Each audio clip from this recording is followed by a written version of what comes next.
Hello friend, આજે આપણે બનાવીશું ટામેટાં અને પનીરનું શાક, જે મસાલા વગરનું છે. ગરમ મસાલો આપણે એડ કરવાનો નથી. પહેલાં શું કરવાનું છે, કઢાઈમાં તેલ લેવાનું, એની અંદર આપણે રાઈ નાખીશું. પછી થોડી વાર રહીને એના જીરું નાખીશું.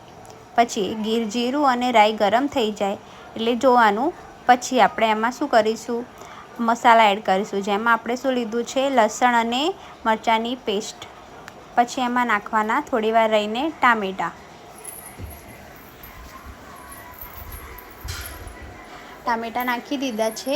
હવે એને આપણે ચડવા દઈશું થોડી વાર. 5 મિનિટ જેવું લાગશે. પછી આપણે એની અંદર આપણે મસાલા એડ કરીશું. એમાં નાખીશું લાલ મરચું અને હળદર. પછી આ મસાલો છે જે ઘરનો છે. એમાં શું છે, ધાણા જીરું અને મરી. બરાબર મિક્સ કરો થોડી વાર. આવી જ રીતે આપણે